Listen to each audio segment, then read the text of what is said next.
From Laodicea, it went on as a single road. All the ancient traffic of the ancient world, therefore, passed through either the coast road or the inland road before going on to other continents. It was right on the most important trade route.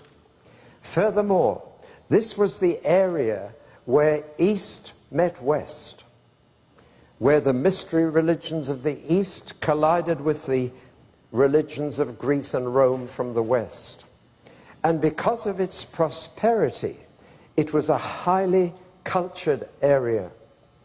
And today it's fascinating to spend, as we did, a week there looking at the ancient ruins, magnificent ruins, some of which I will show you. But you've got something probably in your pocket that came from this area. Have any of you got any coins in your pocket? Money was invented right here by the king of Lydia, and his name was Croesus. Before then, whenever you wanted to buy something, you had to exchange goods for it in barter. But King Croesus was so wealthy, he wanted his wealth in a different form than goods. And he invented coinage, money. And there is a proverb, we have it in English, I wonder if you have it in America, called "as rich as Croesus." Anybody heard that proverb? A few, yes. Well, it came from this area. And with that money, of course, came culture.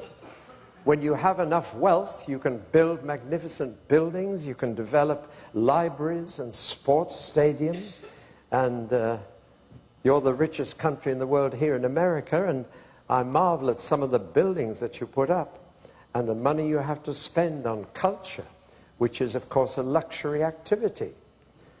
In poorer countries, they haven't money to spend on leisure.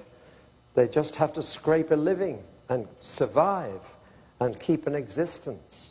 But when you get wealth, you get culture developing. And there's a very interesting history here.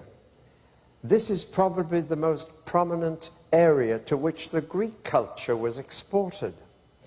Their theaters, above all their sports. You know, sport has no place in the Bible at all, as far as I can see, except for one text: bodily exercise profits little. That's the only text I can find in the Bible related to sport. Sport came from ancient Greece, from two centers of sport. One was Olympia, from which we still have the Olympic Games, but the other big sports center was the Ionic Games, and they took place right here. So here we have a center which was wealthy enough to develop Greek culture. Along came the Romans after that, and they brought all their law and order, their magnificent buildings, temples to the emperor. And so if you want to study ancient culture, you go to this little circle. You'll find 2 of the 7 wonders of the world in that little circle.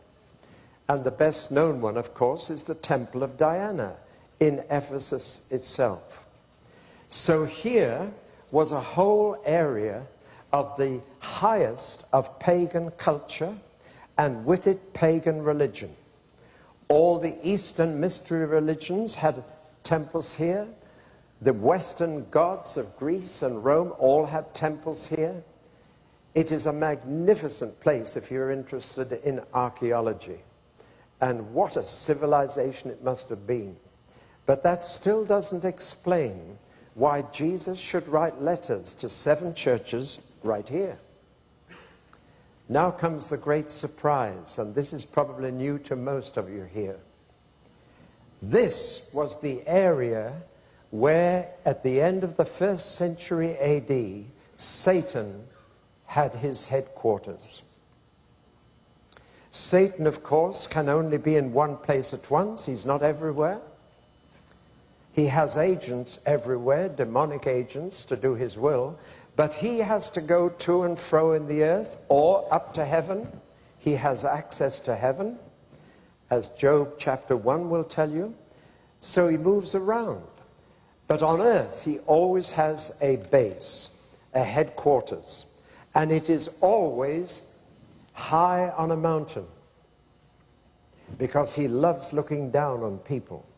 He loves surveying his kingdom. And so he chooses always a mountain as his headquarters.